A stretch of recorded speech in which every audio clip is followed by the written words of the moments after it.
and gentlemen, can I please have your attention? Can you dig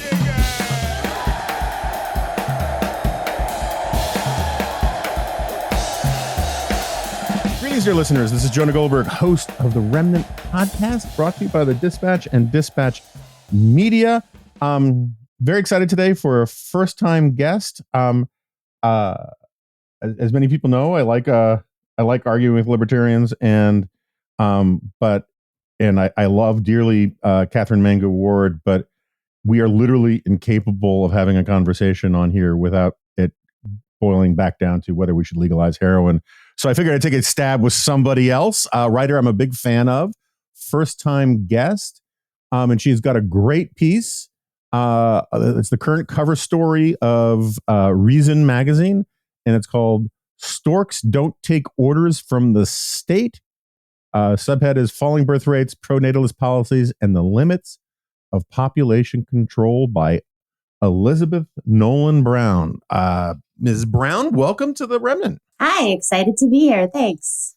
So you didn't write a book, but I mean, maybe you did about something else. But what I always ask book authors, the first question, just to give them a shot, is, what's your book about? So, like, why don't we do it this way? What's your article about? Can you just sort of lay it out for the average informed reader about like the basic thesis and the argument, and then we'll get into it. Yeah, it's about falling fertility rates around the world and sort of the problems that are associated with that, and also a lot of the popular explanations for why they might be falling, and then sort of deconstructing a lot of those popular explanations that are, whether they're coming from the left or the right. There's not a lot of data to back up sort of the pet narratives about why fertility rates are falling. So I do a lot of sort of deconstructing these popular narratives about why this is happening, and then kind of at the end sort of suggesting some things that maybe we can do instead. So one of the things we'll see where we disagree, but we might disagree a little bit about whether it's a problem or not, falling birth rates. Although I'm very sympathetic to some of your points about it. But one of the things I liked about the piece, is whether you think falling birth rates are a huge problem, a minor problem, a good thing or a bad thing. It's really friggin' obvious if you actually start paying attention to this stuff that it's complicated. Yeah. Right. And like, this is one of these things where I think one of the things that is screwing up conservatism, as it's so called these days, is forgetting that social engineering is hard, right? I mean, there's like the Hayek knowledge problem thing is real, and it's not just real for progressives. It's real for planners, regardless of the party in there. And it's just hard, right? It's just complicated, and people have tried. So can you walk through a little bit about the efforts that various states have made to try to goose fertility rates? Yeah. And I'll just say too that, that was kind of one of my favorite things about writing this piece was I didn't go in, as I usually do with a lot of my features, with a strong opinion or a strong preconceived argument. I don't necessarily think that falling fertility rates are a reason to panic, but I definitely don't, think they're a good thing either. And I didn't have any sort of strong thesis going in about the why or anything like that. So it was just really interesting to sort of see where different data and research took me, and sort of follow where that went without trying to arrive at any particular conclusion. And what I found then was that, like you said, this is hard, and it doesn't lend itself to any sort of pat narratives either from the left, like, we need more parental leave, we need more, government subsidy of childcare and that sort of stuff, or from the right, which was, stuff like, oh, well, we're just not valuing, motherhood enough, or it's working women, or, we need to try these pro-natalist policies. So that was a big part of it, was looking at pro-natalist policies around the world. Things like, that can be kind of a broad range of things. That can be everything from paying people directly to have kids or to have more than one or two or three kids. It can be, child tax credits. It can be subsidies for childcare. Singapore has tried a lot of things, including like, giving grandparent subsidies to move near their grandchildren. So hopefully, I guess theoretically they could babysit, or giving priority, because a lot of housing in Singapore is government run. So giving priority to grandparents to live near their kids, or to people who have a certain amount of kids get better housing options or get better placement in schools. So there's just been this wide variety of things, and more kind of things like in Russia, there's like a day or two where people get off work and they're like supposed to go procreate. There's like PR campaigns and things like that. But a lot of the things that have been tried have been economic, which makes sense. But the gist of it is that pretty much around the world, anywhere that these pro-natalist policies have been tried, they have failed to really produce either any results, or at least any results that are worth writing home about. Nothing that's going to actually reverse population decline in some of these countries, or make a big difference. Just for instance, one of the things I talked about was South Korea has spent more than $200 billion subsidizing childcare and parental leave over the past decade and a half. And yet their fertility rate, which is one of the lowest in the world, if not the lowest, fell from 1.1 in 2006 to 0.81 last year, or in 2021. Singapore, like I said, has done a ton of different things, including now they recently raised the bonus for having a second baby to $8,000. And for every child thereafter, you get $10,000. That's in addition to these things like housing subsidies and all sorts of other things. Their fertility rates fallen from 1.83 in 1990 down to 1.1 or 1.2 over the past 2 years. So you see that again and again in all of these countries where you look at, like, all of these sort of policies, including then, also things like the Nordic countries where fertility, where they have very generous social welfare policies, and they all have continued to have plummeting fertility rates on par with or lower than in countries like the US that, people complain about having less generous social safety nets in that regard. So it's really not worked. And just for the record, because I know this is maybe not common knowledge, replacement fertility is considered 2.1. So, your average woman would have 2.1 children. And most countries around the world, especially like more industrialized and more prosperous countries, are below that. The United States in 2021 was at 1.66. Right. So just longtime listeners know I got my start in Washington working for Ben Wattenberg, who was sort of the self-taught demographer, wrote a book called The Birth Dearth, where he was talking about how his big argument was arguing with people like Paul Ehrlich about how the population bomb thesis was wrong. In fact, the real problem with looking ahead is going to be declining fertility rates, not exploding fertility rates, which was treated as crazy talk in the 70s, right? I mean, everyone was talking about how overpopulation was the curse of humanity. And just for people who don't know, the reason why the TFR, the total fertility rate, needs to be 2.1 is you need 2 kids to replace the mother and the father in terms of population numbers, and it needs to be just a little extra, like a mounding teaspoon, not rather than an even teaspoon, because some people just don't have kids, and so it's just catching up. So, like, technically, if every single person had 2 kids, that would be fine, but it needs to be 2.1 and in some countries, the total fertility rate needs to be above 2.1 because of so many deaths from disease or whatever. So again, one of the things that's also useful about this is I often quote Seymour Martin Lipset, who used to say, if you only know one country, you don't know any countries, because unless you understand what makes your country different than other countries or the same as other countries, you really don't know. You think everything is unique to your own country. And it turns out that a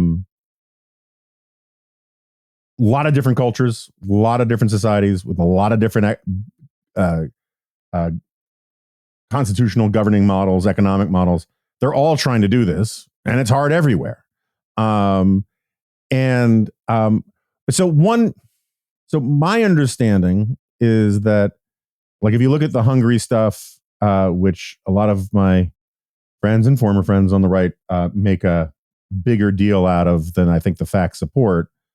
One thing that it does seem is successful, tentatively, is the ability of the state to accelerate right? If it's like the desired number of births, you can get people, if someone wants to have 3 babies, and you can have government pro-natalist policies that'll have them have their 3rd baby earlier than they otherwise would have, right? It moves up births.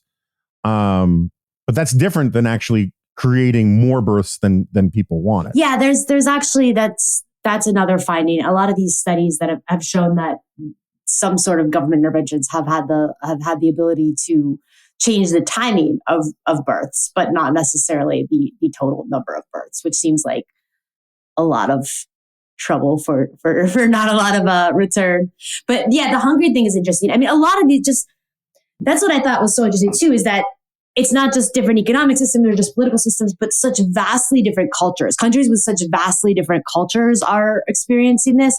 And that really undercuts a lot of these arguments too, from the left and the right about what's driving this, because you'll have people talk about like, oh, it's because we're not traditionalist enough. We have such a decadent liberal culture or whatever. But then you look at Hungary and, countries like Hungary, and they've got the same birth rates as the United States does. Or you look at people talking about, well, it's because Americans are too invested in their kids, they're the safetyism, the too much helicopter parenting, all things like that. And you look at a country like, say, France, which is, known as sort of the anti-helicopter parenting country. And there's a slightly above the United States, but it's still below replacement fertility. So anytime you kind of pick one of these explanations, you can find all sorts of countries around the world that have a vastly different culture than we do here when it comes to that particular facet of parenting or whatever, and find that they're not faring any better. The one place where I shouldn't say the one place. One of the places where I push back a little bit on let me start here. I think the cover kind of gets it wrong, right? It's a great cover. If I was the editor of Reason, I'd probably make it the cover too. So it's not some searing indictment, but it's got this picture of a stork with a gun to its head. And, and the title is Storks Don't Take Orders from the State, right? But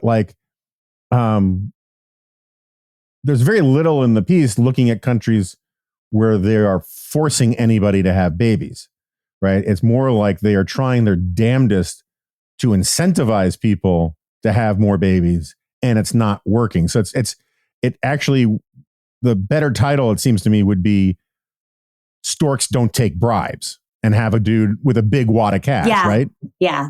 And then, take that, Catherine Mangowood. I'll say I didn't, I obviously did not come up with the cover or thing. That was our director, Jonah and Andreessen. And I think Catherine came up with the headline, but I love them. They're just very gripping visually.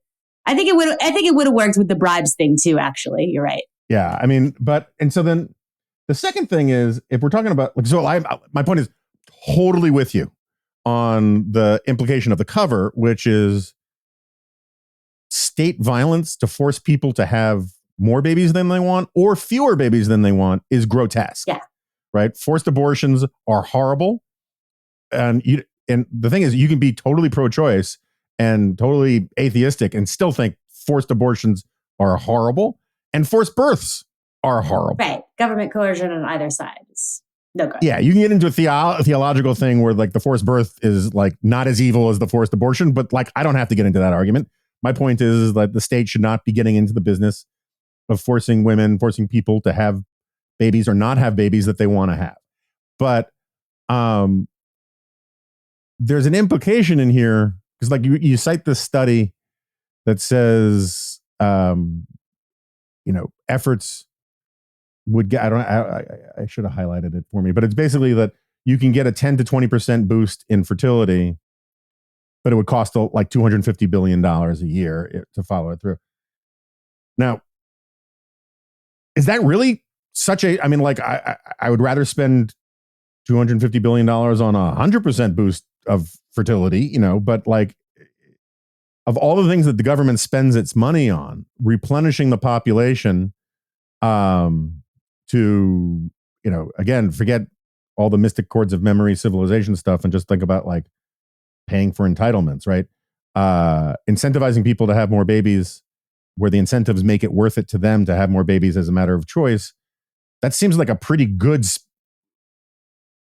use of money compared to a lot of other things that the government. What is wrong with incentivizing? Let's just say we could figure out how to make it work. What's wrong with doing it?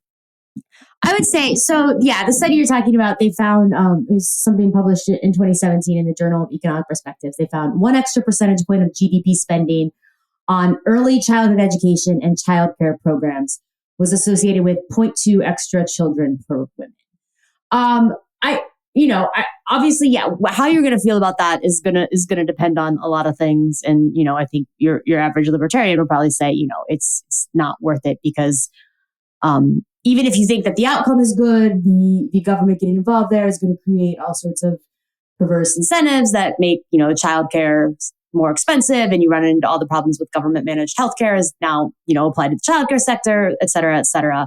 It'll drive other places out of business. It might actually end up making childcare more expensive. So I think you have for libertarians, at least you have those concerns that this is going to backfire and just, not work in terms of actually making childcare better or less expensive for people.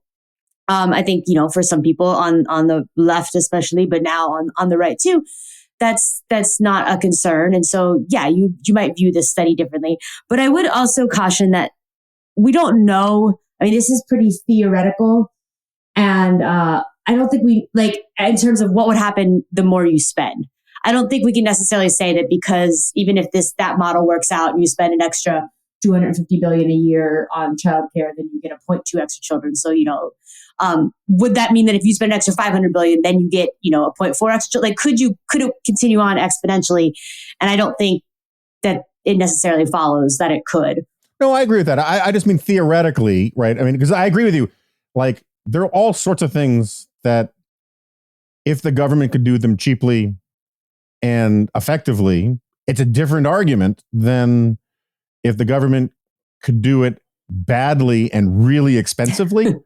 I understand there's always sort of like a first mover problem with libertarians that, again, I'm very sympathetic to, which is that even if the government could do X, it shouldn't be in the business of doing X, right? But there are a lot of people who think, rightly or wrongly, that we're not making enough babies in this country, and that parents have a really hard time dealing with the costs of raising kids. So they're like, my friend Ramesh Ponnuru would always make the point is that society is counting on families to do a lot of work for the greater good of society and not getting compensated for it, right? That it's a lot of out-of-pocket expense. Now, his argument would be that it's still worth having kids and you have other obligations, blah, blah, blah, blah, blah. But if you're going to have if you're going to have a policy that is not, strictly speaking, limited and neutral or minimalist or whatever, leaning on the side of helping families and helping people who have babies is not necessarily bad public policy. And I'm still sympathetic to that. Let's put aside the question of whether it can be done for just 2 seconds, because I'm very sympathetic to it's way too complicated to be glib and simplistic about this, the way a lot of people are. But what's wrong with doing it in theory? What's wrong with goosing the fertility rate if it's not coercive, if it's bribery, not gunpoint? I think obviously a lot of people will disagree. The libertarian argument is just that this is outside of the proper scope of government, that the government shouldn't be in the business of subsidizing any particular social arrangements, even if, obviously having some children exist is necessary for the, propagation of the species. But we're not at a dire point left where literally we're about to just, go extinct. I don't know, maybe then that would change the calculation. But I think, it's not the proper role of government to say we need to be boosting our birth rates to a certain rate, because there are other things we can do, and that's one of the things I talk about in this piece too. Everyone is sort of upset when we talk about people aren't having more babies. I mean, obviously there are some conservatives mostly who are just it'd be good for we think it's good for people to have children. We think it's good, not independent of any sort of societal outcomes. We think it's good, and it's people should be doing it just because. But a lot of times when you talk about this, the worries are if we don't have more babies, we're going to have population stagnation or decline, and with that, we have a lot of trouble funding things like in the U.S. Social Security and Medicare. or just, in pension programs in general across the board. We have trouble with, labor shortages. We have trouble with all of these things that come with an aging population or less population. And so one of the things, that I talk about in here, and I talk to some people, some academics about too, is just the idea that we should stop obsessing over birth rates being the only way to fix that, right? Like if we're worried about the problems of population decline, let's address those problems directly instead of saying, well, we got to get more babies. Because even if we get more babies, even if we start bringing up birth rates, like right now, we're already facing a huge graying population. We're already going to have a lot of these labor shortages or these, shifts in labor sectors because of the huge baby boom population getting older. And because of already we have, falling fertility rates, we already do have all these problems with, Social Security and Medicare. So we're going to have to address these things anyways. And why don't we start just focusing on fixing problems like those, reallocating the way can't reallocate from the top down, but I'm saying, encouraging people to go into different labor sectors, doing different things, fixing our pensions, things like that, so that we could be dealing with these actual problems instead of just trying to boost birth rates as sort of a proxy solution to population decline. Yeah, I mean, I get that, and I'm sympathetic to some of it. At the same time, we started, you started a minute ago talking about how libertarians don't think we should be subsidizing one form of lifestyle over another. It seems to me the government's just in the business. Yeah, but we want to get them out of that too. Yeah, no, I know. But so like when you say focus on these other things, well, these other things violate that principle too, right? So at some point... Well, not if we're fixing, fixing Medicare by doing less of it, then...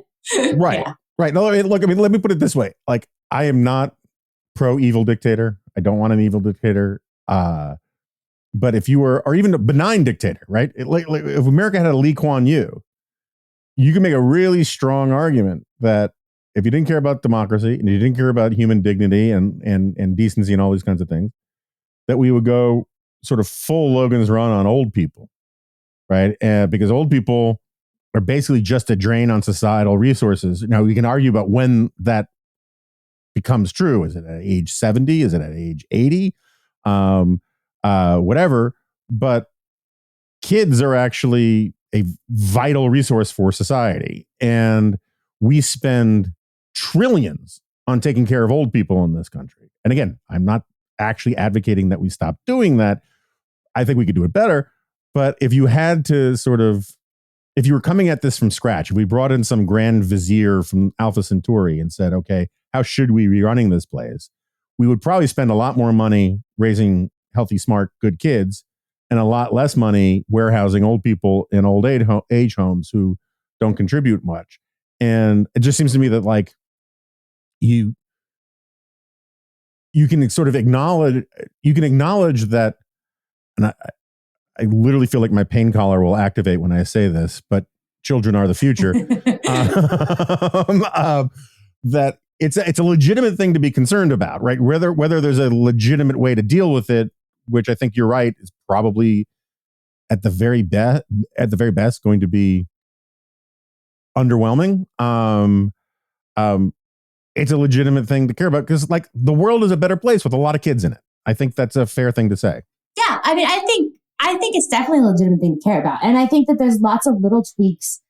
This is one thing we talk about. There are lots of little tweaks that might make a difference at the margins, either by, encouraging some individuals, some small percentage of individuals to have more kids or to have kids that wouldn't have otherwise, or making life easier for parents. And I'm not saying that all of these things are bad. I mean, a lot of times, we focus too on things that aren't necessarily things that the government could do. Just like, there's some evidence that perhaps a lot of telecommuting during the pandemic raised birth rates because there was a slight bump up in birth rates again in 2021.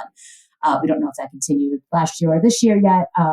And also there's some debate over whether or not that really was the cause of it or not. But I think it's plausible, right? So like, having more flexible work hours, definitely. I know a lot of families where the parents worked from home were a lot of the ones having babies during the pandemic because it made more sense. So, there's tons of little things that we can do that I think could make a difference at the margins. And I'm not saying that those things aren't worth doing, for sure. I just think, just sort of looking at it big picture, I think what the main thing I wanted to stress was that like, even if some of these things are worth doing and they might make a difference at the margins, none of them is a panacea, or not even altogether are they really going to effectively do much, which is why, as much as, focus on other problems is not like very satisfying advice for other people, I think it's the most realistic advice. It's the most, accepting the limits of what we can do in terms of changing social policy. Yeah, see, and that's what I'm sympathetic with. I mean, it seems to me that there's a lot of stuff, and I mean, Reason has spent a half century writing about a lot of them. There are a lot of things that people turn into grand philosophical abstract constructs about the role of the state. And then when you look under the hood just even a little bit, you realize that these highfalutin marquee concepts are really just excuses for rewarding your friends and for graft or preferencing one bureaucracy or constituency over another. I mean, like family farm. And I like family farms. I'm not trying to, there are real family farms out there, but a lot of the family farm stuff is fig league stuff for big agribusiness and big agricultural subsidies. And most of the Buy American stuff that you hear from Biden when you hear from Trump is really just like protectionism for favorite industries and big donors, and not some radical new conception of the role of the state or any of that kind of stuff. It's the political theory is just the spoonful of sugar to make the graft go down. And I think that this kind of thing is very susceptible to that. Yeah, I agree. Sorry, that's all I got there. So the thing, I tell you, one of the things that actually, because I mean, I follow this stuff quite a bit, but I don't know how I missed this before. I did not realize that the number of women, you make this point about how the childless woman is sort of the poster woman for this problem, and that number hasn't really changed, right? It's like it dipped up and down a little bit, but it's back to where it was a while ago. It's not the driving force of these sort of spinster childless women that get sort of demonized, and I'm using spinster in air quotes. That numbers remain kind of constant, which I think is kind of fascinating. Yeah, I mean, that was like just one of these many things that I found in researching this that, again, goes against a lot of popular narratives, which are very, very down on this, this mythological, or not mythological, but, this stereotype of this selfish, childless woman who's just like, I'm too busy with my career or with just like having lots of fun or whatever to have kids, and I don't care about, anything. You have a lot of blame put on this, alleged woman. You have a lot of blame put on, or just couples that they say like, like there's just not enough couples that are choosing to have kids. And obviously, I mean, there are a lot of people that are choosing not to have kids. When you look at surveys of the reasons why people don't have kids, in most of them, either at the top or near the top is people saying, I just don't want to. So it turns out, like when you give people the technological means to avoid avoid having children, and we loosen cultural sort of constraints saying that everyone must have children, some higher percentage of people is going to choose not to have children. But as you said, we're not experiencing like epidemic levels of childlessness. We're relatively on par with trends going back a century or more. And we're lower than we were, I think, in the 90s and maybe the 80s. Yeah, like you said, there was an increase, and then there was a dip, and then there was an increase. And now it dipped again. So we're not at a particularly high rate of childlessness. They found that the bulk of this fertility rate decline in the United States, at least, is not being driven by childless women or childless couples, but by people who have children having less kids. There's way more people now than even in the 1970s that are having one or two children, and there's way less people that are having four or more. Oddly, the number that have had three children is stayed like the exact same. So that's a constant. But yeah, it's driven by smaller families in general, but not necessarily by people having zero children. And one other thing that I just real quick I thought was interesting too is that there's been a rebound too in like highly educated women. Like they have more kids now than they were having in the 90s and early 2000s even. So there's some rebound there too. Yeah, and I have a theory about that doesn't reflect well either on me or a lot of people if I'm right, which is, Let's hear it. I think that it comes and goes in society, but like the transformation of at the high end of kids into Veblen goods, where you are showing off how much money you can pour into these kids, is kind of like when it's a status symbol to have kids, some percentage of people have kids that otherwise wouldn't. When it's not a status symbol, they don't. And I think that, like, if you go back over the last 50 years, the status of professional, high achieving professional woman motherhood has gone up and down. And I think again, it doesn't explain as an individual human being's decision making, but when you're talking about large numbers, I think it's a part of the explanation about, because I mean, people do respond to incentives. I think one of the mistakes that a lot of people on the right and on the left in different ways have always made is that they think that the only incentives people respond to are financial incentives, when in fact, financial incentives are often, as this piece shows, sometimes the least effective incentives. There are all sorts of other things about like status and whatnot that drive human beings, because we're status seeking creatures. Along those lines too, there's this idea that's very popular out there right now that part of why people aren't having kids or having more kids is because it takes so much, not necessarily financially, although, that's part of it, but it takes so much to raise a kid today, like it's so much tougher because you're expected to do all these things. You're expected to spend more time with them. You're expected to have them involved in these activities. You're expected to, make sure that they're getting into the right preschools so that they can get into the, and so on and so on. You're expected to just put so much more investment in each child than you were a long time ago.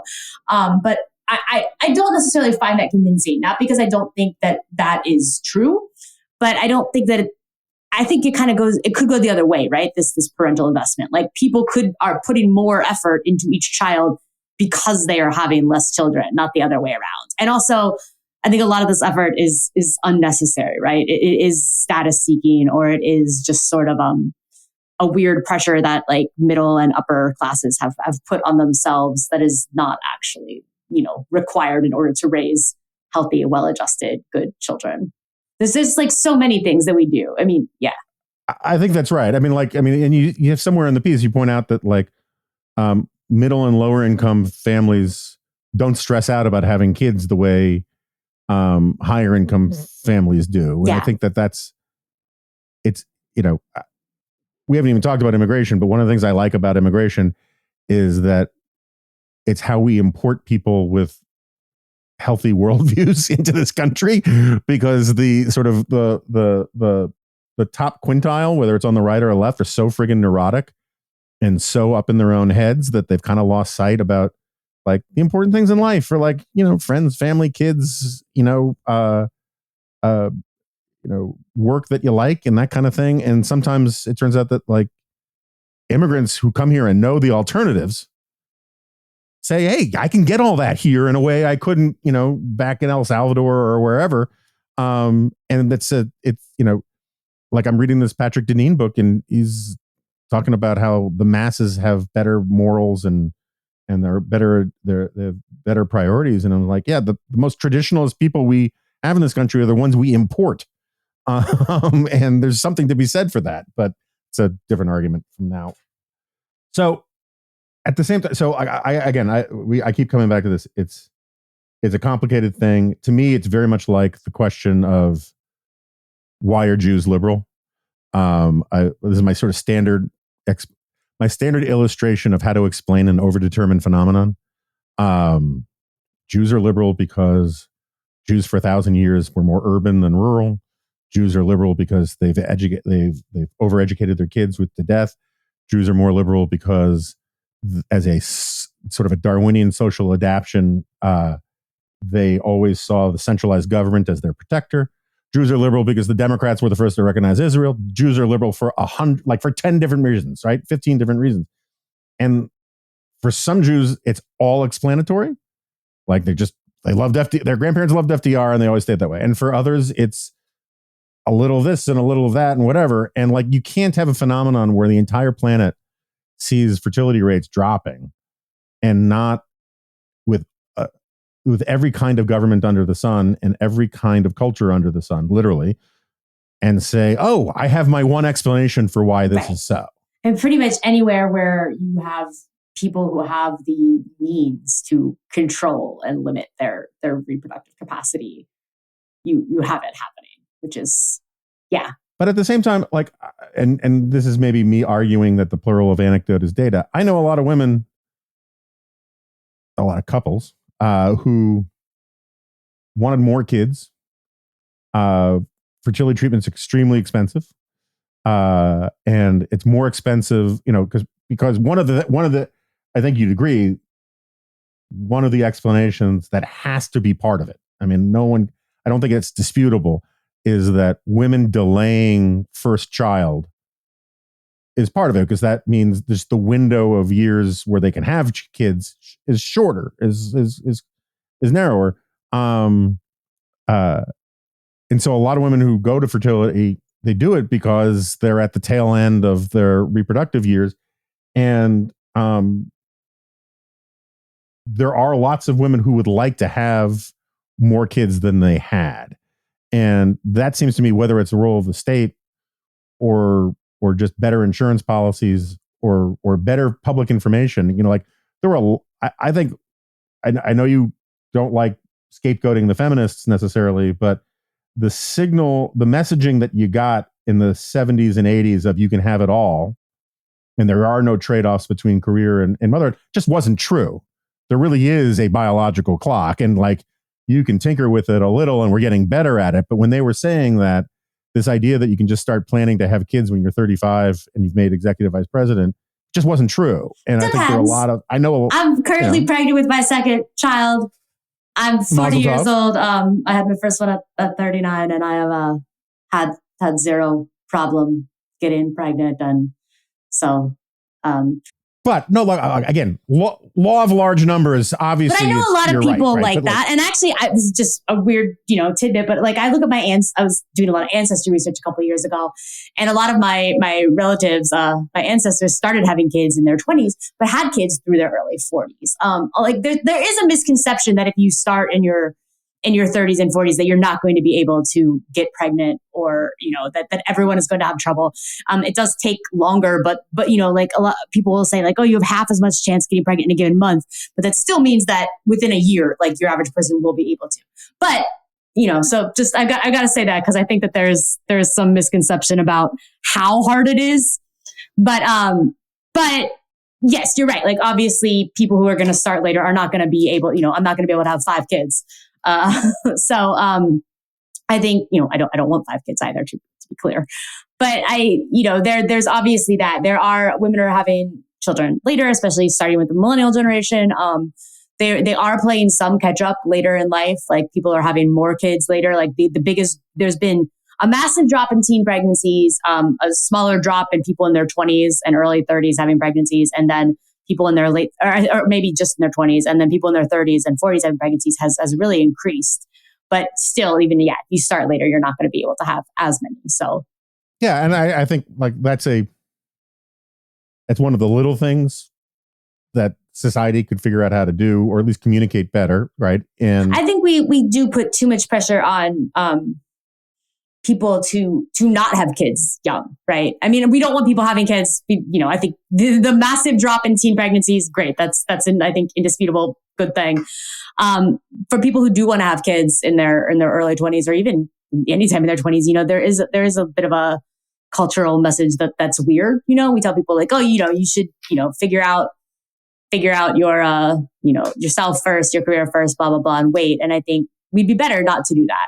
Obviously, there are lots of reasons why many people are going to wait, either because they want to or because they just haven't found the right person, or various things. But I think we do put too much cash in waiting until a certain time, and that's not necessarily beneficial either.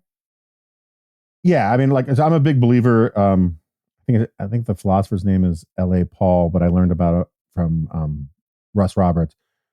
called the vampire problem, which is that like the most important decisions in life, at the end of the day, you're not going to be able to do a rational calculation about pros and cons, right? It's like, because it's like with the vampire thing, and the only reason I don't like the vampire problem as the thought experiment is because vampires are literally demonic, and we shouldn't think of it that way. But just for the sake of argument, the point of the vampire problem is that if you describe being a vampire to somebody who's not a vampire, they're like, I don't want to do that. I don't want to drink blood and only live at night and have to hunt human beings. But then the second you become a vampire, you're like, this is pretty awesome, right? And there's just some things that's like jumping in the pool. You're just not going to know until you do it, right?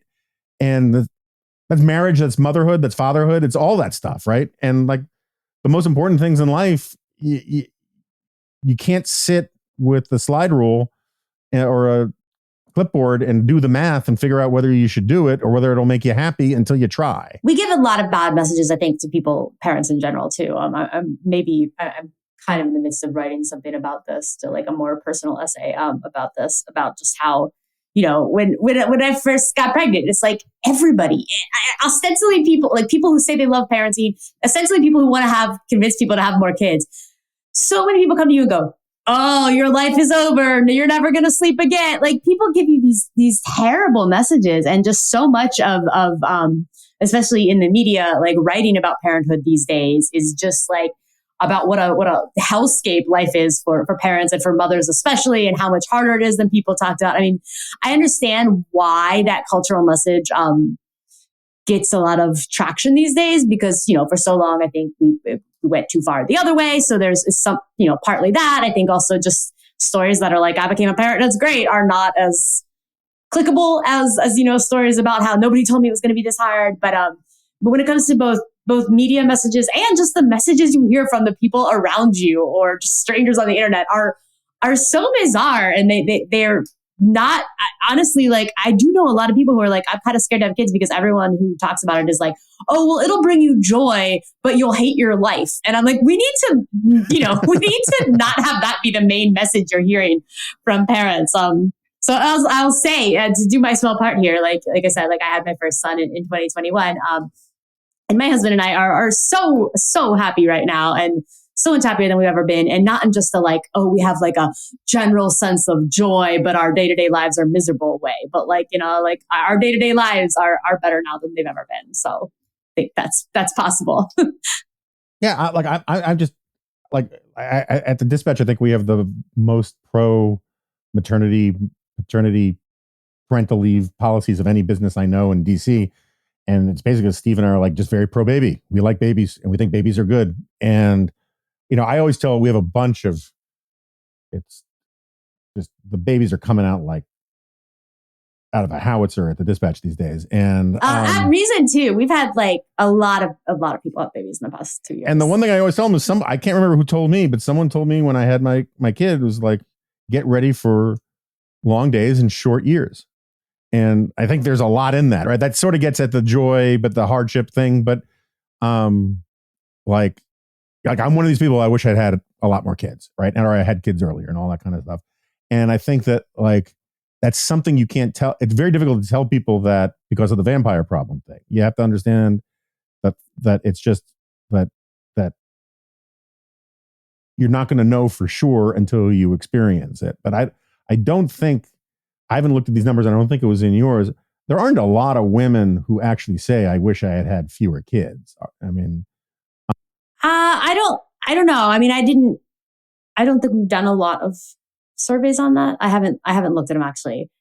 Yeah. There's also a huge social desirability bias problem. I mean, who's going to tell a pollster that? Anecdotally, again, like I know people who have said that, I think it's probably not as uncommon as we might think. Yeah. I mean, they might regret having Todd because he's a pill, but like, anyway, so I have to start pinging your libertarian sensibilities now. There's another argument that we're having fewer kids because people are having less sex, and that's one of the reasons why there's less the teenage pregnancy, right? Is Some of it is better contraception, but some of it is just less sex, and there's also less. There's less dating. There's less. Like, it's funny. So Yuval Levin wrote a great piece for us a while back about how, like, the quote unquote pathologies of kids today are almost the polar opposite of the pathologies of kids from the 50s to the 70s. It used to be that the problem with kids was they're too violent, they're too reckless, they're having premarital sex all the time, they were doing too many drugs, and now it's they won't get off the friggin' couch, and they're watching too much porn, which makes them either less interested or less interesting to women who don't want to date boys who think that porn is realistic in some way, which I do think is a real issue. What you do about it is complicated, but I think it's a real problem, porn proliferation. And so, there's this concern that we're kind of turning Japanese, right? Because there's a whole Japanese culture where like celibacy is like a big thing now. And they have these words for like men who it has something to do with like cows who just, they all face the same direction and chew cud. Right? There's some visual metaphor in it. I can't remember. But what do you think about that? That people are getting kind of sick with freedom. I think that it's a bit of a moral panic. I don't think anything like in the evidence bears that out. And first of all, I think it's really weird that we spent like decades upon decades being like, oh my God, people have too many sexual partners, teens are having too much sex. And then there's like this slight reversal, which it's not that, like it has gone down. I think I just had to debate someone about a lot of these topics. So I was just doing a lot of research on it. And it's like, compared to the 90s, I think we've got teens have like 15% of less teens have lost their virginity by the time they turned 18. But it's something like 45% have lost their virginity by 18 now, as opposed to like, it was 60% or something, So it's not like nobody is. And again, arguably there's nothing wrong with teens not losing their virginity until they're adults, When it comes to millennials, there's something like millennials are less promiscuous than the past, which again is like funny because we also have this freak out about hookup culture and all of that. But then millennials have fewer sexual partners than boomers or Gen X did. But again, it's something like the average millennial, like when you take men and women together, will have like 6 sexual partners or something, which again it's not nothing. It's not like they're, millennials are out here being celibate. So I think people just tend to catastrophize a lot of these trends because I don't know, there's a need to say that, whatever is happening now is bad, and to find, things that are technology can be blamed for and all of that. And I just don't think that the evidence necessarily bears that out, that we're really at this point where we should be panicking about the amount of sex people are having just because they're having a little bit less sex perhaps, or fewer partners than before. And there is a lot of people, everyone has their pet reasons, like, porn or social media or screen time or all these things. And like, I'm not saying that in some small percentage of cases or some percentage of cases that all of these things don't play some role, but there's not strong data suggesting that any one of these things is the explanation. There was a recent study at Rutgers University about the decline of drinking, binge drinking being a big part of why I think it was like 18 to 24-year-olds are having less sex. So some of these things are really positive explanations, like the fact that people are just having like less like very drunken hookups is again a good thing. I don't think that there's strong evidence that we can say that like this is happening for these bad reasons where we're all just going to like retreat into virtual worlds and not have any sort of real life social interaction. Yeah, I mean, I'm less rosy about it than you are, but again, much like the fertility thing, I'm very open to the fact that I don't know what we're supposed to do about it, right? I mean, like, again, and I'm not saying, I am not arguing for sort of pure libertarian laissez-faire and not doing anything about it. But like, and I'm sure we probably disagree on this, but like, I'm very open to the idea of just saying there's an age cutoff for social media. Until you're 18, you can't have an account. I think that's a perfectly First Amendment consistent. I'm not necessarily saying I'm all in for it, but I'm very sympathetic to it. And I think it's a reasonable thing to talk about, because I don't think at the end of the day, social media, even though there is moral panic stuff going on, you can filter out, you can dial back the moral panic from 11 to 7 and on a 0 to 10 scale, and still say some of the social media stuff is bad for kids, bad for teenagers, bad for particularly for girls. I saw it in my own daughter, just like the world they live in. There's one thing, the way I always put it is like, when I was going to high school, lots of kids weren't invited to parties. It happened. That's life, right? It's one thing to not be invited to a party and then you find out about it Monday morning when everyone talks about how great the party was. It's another thing to see the party happening in real time on your phone while you're not invited to it. And there's some psychological burdens that come with that stuff and anxieties that come with that stuff. And so I'm open to that kind of thing, but I don't think it's a panacea. I don't think it solves everything. And I guess where I push back on the libertarian part about it is like, just because something is hard and difficult and more complicated than simplistic politicians want to make it to seem, doesn't mean it's not a problem.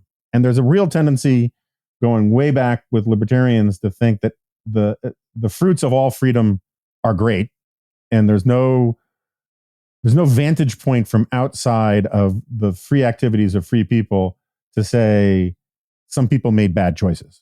And that's where my conservatism comes out, is like, I'm perfectly happy making the declaration that some people made better choices than other people did. Doesn't mean we should prohibit people from making bad choices, but part of a society is about stigma, shame, culture, persuasion, argument. And if you take a position that there are no bad choices, then you're basically taking a position that there are no good choices. The thing with just a lot of these solutions, though, that you mentioned is that even if you come at it from an idea, from the premise that, the government needs to be making sure that teens are having more sex, which again is a weird premise. But yeah, I agree with that. I totally agree with that. But whatever these things are, I just think there's very little to suggest that these things would actually work. And there are trade-offs. Like, again, like with the children and social media, if you're going to ban anyone under 18 from being on social media, right? If we put aside like libertarian philosophical objections to that, it's going to still be easy for a lot of teens to game the system, one. And another, it's going to require that everybody submit proof of their real identity to join every single website. And it's going to create huge privacy concerns. It's going to have, everyone's going to be attached to their real identities on things. You're going to open people up to all sorts of scams and hackers. You're going to open people up to a lot more, the government having that data. And not to mention the corporations, which, we got a lot of worry about TikTok and things right now, so you're opening, you're just opening up a big can of privacy concerns there too. So we've got a lot of trade-offs for something that may or may not even work in order to keep teens off social media. And if it does keep some percentage of teens off social media, even smaller chance that it's actually going to solve this, these ground social problems that we think that we've just sort of suspect that it might be causing. And especially when it comes to things like porn, even if the U.S. somehow, suspended the First Amendment, banned all porn. I mean, unless you're going to somehow crack down around the world on websites, it's not going to make a difference. So a lot of these things, it's like we'd be doing these big trade-offs either in terms of like betraying our constitutional principles, betraying our civil liberties, ruining people's privacy in order for what are negligible, if any, effects, I think a lot of times. So I'm not even going to bother making a libertarian philosophical argument. I just think that practically a lot of these things don't work as well. Yeah, look, I get the libertarian arguments, all that kind of stuff. I get that it's hard, but there's a philosophical, logical distinction between arguing that, and I agree entirely there are trade-offs, entirely, and I think to govern is to choose. That the very essence of understanding how policy is made is that virtually all policies will create some winners and losers, and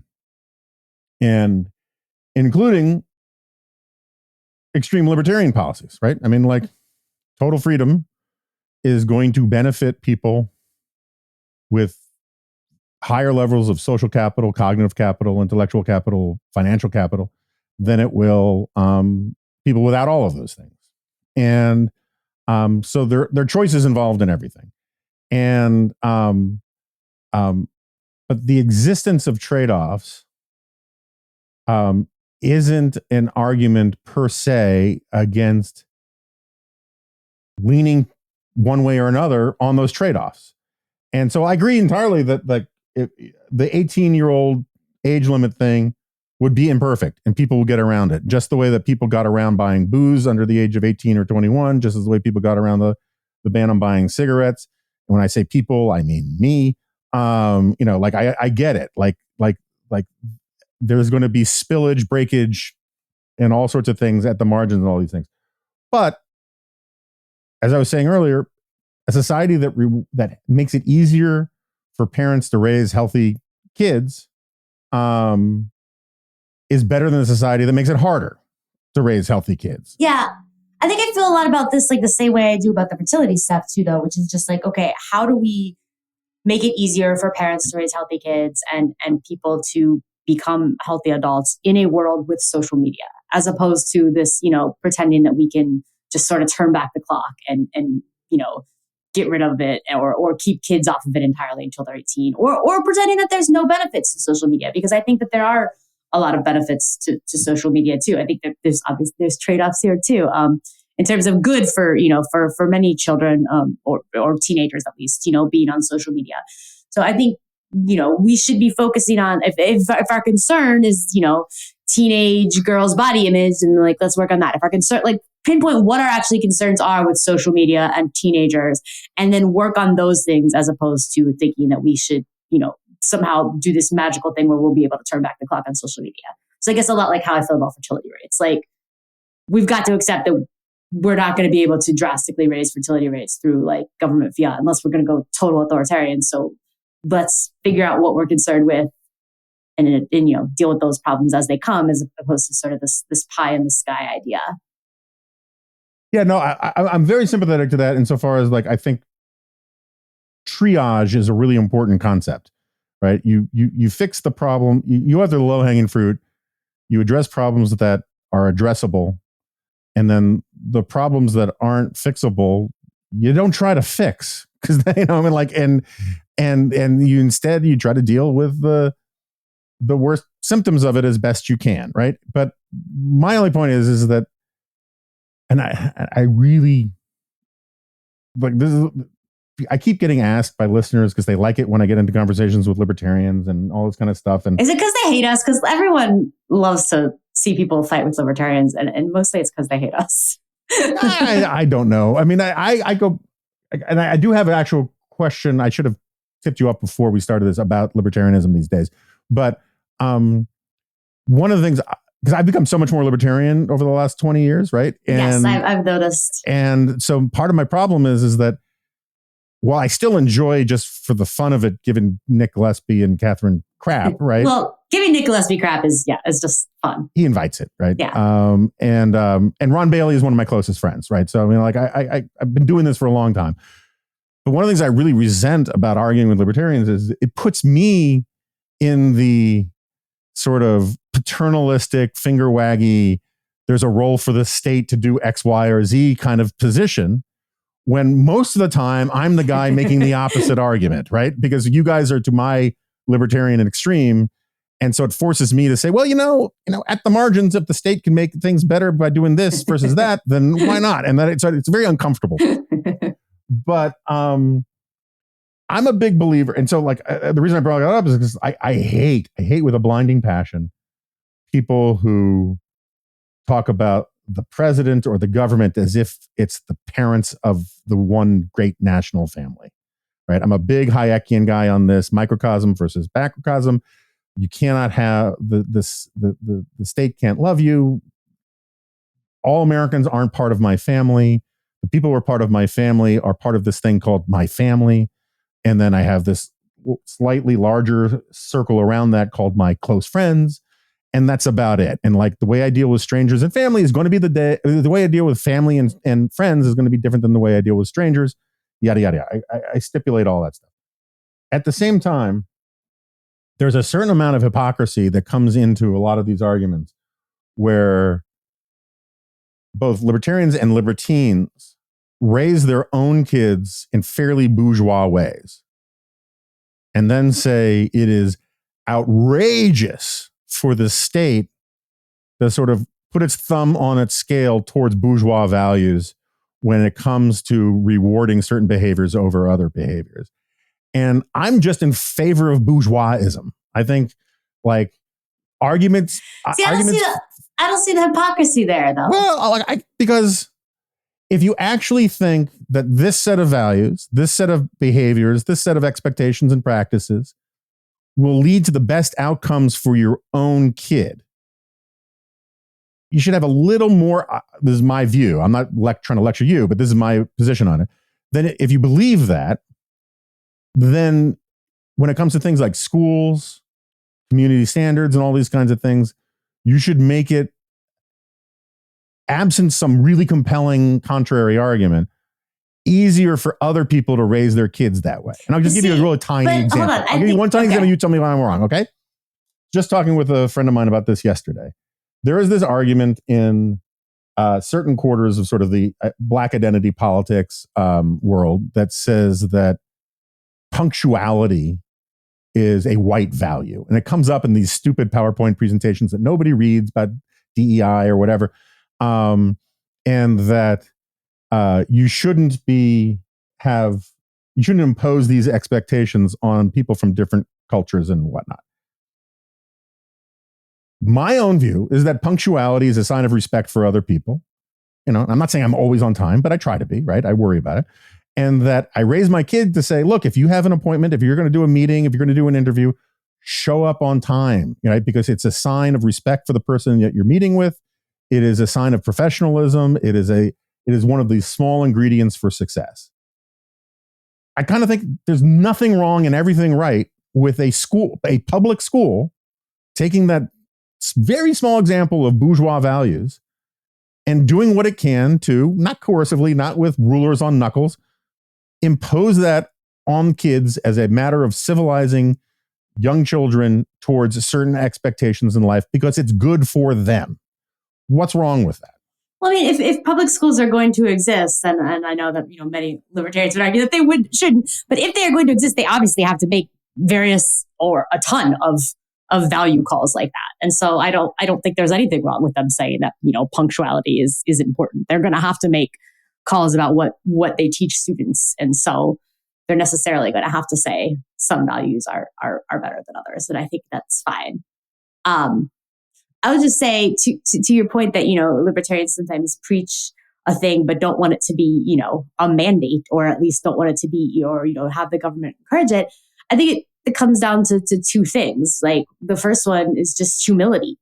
Like the idea that even though I think that such and such might be the best way to raise my children, or might be the best way to eat, or the best way to, take care of, people or just whatever. I accept that I am not infallible and that I might be wrong and that my ideas might not be actually the best for all people. And therefore, I don't think that I should have the ability to, put them into law and make everyone follow them because other people have their own ideas about what is best. And, I'm allowing the possibility that they could also have some truth in them. And then the second would just be unintended consequences. Like, even if I think that this might be the best thing, I can go out there and promote it in the world without saying that the government should be promoting it, because when the government gets involved, they're often, have unintended consequences. Yeah. I mean, I think I'm pretty clear about my priors. I'm more on the Burkean, Hayekian side of these questions. And I think that there are a lot of, like the Burkean argument is or the Hayekian argument too, is like a lot of these cultural norms, practices, traditions have endured over time because they're the product of trial and error, and that there's actual deep wisdom embedded in them. But just to be clear, I wasn't saying that the problem with libertarians is they preach what they don't want the government to do. My problem is they don't, as to borrow a phrase from Charles Murray, is they don't preach at all what they practice in private.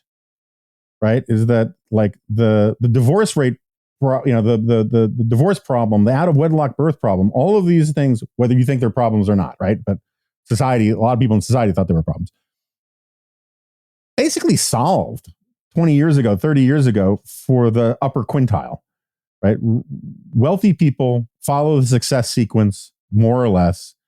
They get married, they get educated as much as they can, then they get married, then they have kids, and they expect that from their kids, and they inculcate those values in their kids, and they get all the richer because of it. There's all the assortative mating thing and all that kind of stuff, and yet in a lot of elite circles, particularly left liberal circles, the last thing you're allowed to do is sort of say that these old-fashioned bourgeois values about like personal responsibility and hard work ethic and get as much education as you can and yada, yada, yada. You're not supposed to preach those things, even though all of these people practice them and believe they're what is best for their own kids. And I don't think they believe that what was best for their own kids in some sort of, weird like Hasidic Jew, like they also believe that the boys should have really long sideburns kind of view. I mean, this is like more of a fundamental, they believe there's social science behind it. They believe there's like accumulated wisdom behind it. They just don't have the balls to sort of say to other people, you should sort of follow these practices too. Yeah. I mean, I'll just say, I don't think, I've never encountered libertarians having problems telling people how they think they should live, as long as the government isn't involved. Fair. Although you have a special subset of libertarians, but yes, that's fair. That's fair. Okay. There's a potential that's changing. Or maybe, I don't know. There's always a debate within libertarianism, about what libertarianism should have to say about issues that aren't strictly government policy. I think it's a big point of contention, and there's lots of ideas on all sides. And, there's a lot of people that do argue that libertarians have especially an obligation to speak out about that stuff, because if we don't want the government to step in, then we need to be willing to like take strong stances in this social and cultural world. So, but yeah, I know that there's also people who are like, we shouldn't say anything about this. I think it's a divide among libertarians.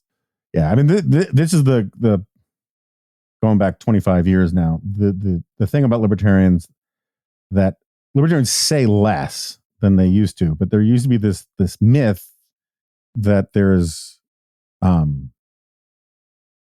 unanimity among libertarians, that all libertarians see the world this way. And no, and it's, I mean, second only to like, I don't know, Jews. They're a more contentious, bickering bunch of people than libertarians. Yeah, it's funny when people are like, libertarian. I'm like, oh my God, which libertarians are you talking about? Because so I brilliantly engineered this to the segue. And I don't know if you specialize in this stuff. You're not Brian Doherty and all that. But what the hell is going on with the Libertarian Party, particularly these state libertarian parties? God, who knows? I mean, for listeners who don't know, but the various state libertarian parties, and for all I know, you share their views on foreign policy. That's fine, right? But you don't share their views, it seems to me, on how the best way to sell libertarianism is to be an unalloyed prick. And in the case of some of the sort of von Mises kind of crowd, which is really a slander against the actual man, have kind of taken over parts of the Libertarian Party, the actual national party. And these guys have a deep sort of like, Ron Paul was among the less racist of these kinds of libertarians. And like, libertarians for racism, libertarians for segregationism, libertarians for slavery is so oxymoronic to me. And yet I don't get it. Like, what, like, do you have a theory of it? Like, when people ask you about it, like in the elevator, what do you say? I mean, it's very upsetting. I think it's a small percentage of people with libertarian views in general, right? Like not all libertarians are part of the Libertarian Party by far. I mean, many more aren't. Not all members of the Libertarian Party are part of the Mises Caucus, and not all members of the Mises Caucus are the worst of these, just Twitter accounts or people out there advocating for it. But the people that are the loudest are the worst, basically. And yeah, like you said, like, I mean, they just espouse some truly vile views on just about any topic you can think of. I mean, just views that are offensive, views that are completely antithetical to libertarianism. Like you mentioned, foreign policy, like there's a lot about how, Putin is right to be invading Ukraine and stuff like that. I mean, it's just off the walls any era you look at. And it's upsetting because, even though I can say all that about libertarians and how they don't speak for, the vast majority, it's that, it's these people run the Libertarian National, Party Committee Twitter account now. So it's like they are out there as very high visibility libertarians, and people see this stuff and they think that this is, there's been so much division even within the party with so many people leaving. Like their donations are way down, their membership is down. A lot of their state chapters have splintered or broken up or are, just having major issues because of it. So it's not widespread, but what happened was, just in short, like a small group of people who wanted to change the direction of the Libertarian Party and sort of make it more socially conservative, more sort of Trumpian, and more edgelordy is, like one of the things, they believe that the best strategy is to sort of appeal to people who are like, whose biggest issue is like fighting the woke mobs online. They think that that'll spread the party. And so that's the sort of strategy that they've gone with. And because of the way that the Libertarian Party is structured, it was pretty easy for a lot of them to become delegates to the state convention and to get there and to vote their people into power. And so that's what we got. I'll just say I was, I just started getting involved with the Libertarian Party. I was always like, I'm a small L libertarian. I don't really care about electoral politics. And then, starting 2019, 2020, I started, thinking more that we did need, our own party. And I liked where the party had been going, even though it was, far from perfect. And I became a member. I even, I emceed their gala last year at the convention. Like I was all like, I'm, getting involved in the LP, and I stopped then very quickly after that convention, because that's when the Mises Caucus took over. And for a few months, I was like, okay, I'm going to give this a try. Like they maybe have a strategy online that I don't necessarily love, but it's, let's see where this is going. And it's been like an unmitigated disaster. Yeah. Yeah. No, it's like with everything with libertarians, it's more intense and louder than what's going on with Republicans, but it's a very similar phenomenon with what's going on with the Republicans, right? And kind of with the left too, different factions, but like with their extreme elements sort of fighting for messaging control and things like that.